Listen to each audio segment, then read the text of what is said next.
The attack in Massacred, RC zone, left 53 people dead, 190 injured, 47 missing, and 6 taken hostage.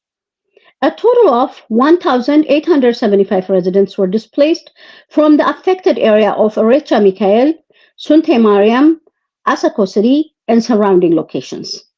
The violence also caused substantial destruction of property, including 308 homes and 2 churches. Information compiled by Massacred Media. One thing must be clear.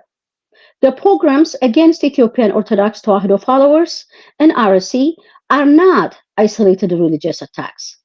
They are decades-long campaign of terror fueled by the conflation of Orthodox identity with Amhara identity. People are being targeted both for their faith and perceived ethnicity. It is an attack that's openly enabled and encouraged by a regime that just claimed to have held a democratic election. Oromo region continues to be a killing field for Amharas. When Amharas were massacred in Wallagga, many of the victims were Muslims. They were displaced, slaughtered, burned along with their mosques, yet only a handful of Amharas, those who saw them as their own people, raised their voices in their defense. The same voices that loudly spoke out on behalf of Muslims in Aksum, Gondar, Mota were radio silent when mosques in Wallagga were reduced to ashes and Amhara Muslims were targeted, displaced, and killed. The silence has been as painful as the violence itself. Since the start of the 90s, continuing to this day, many Orthodox Christian Amharas have also been killed, displaced in the same region. Apart from a new isolated voices, not a single major religious institution has openly and unequivocally condemned these killings. The uncomfortable reality is that the victims are, in most cases, Amhara. Today, in RC, Orthodox Christians have reportedly been killed once again. Yet, the day passes as though nothing has happened. There is no national outrage, no sustained condemnation, and no urgent demand for accountability.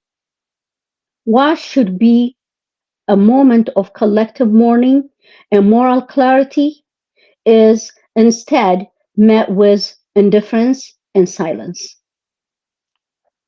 The same society that rightly expressed outrage when Orthodox Christians were murdered in Libya has largely remained silent as Orthodox Christian Amharas are killed and churches are burned in their own country.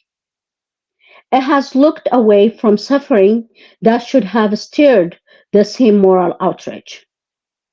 For many Amharas, this is no longer a question of whether moral clarity has been compromised.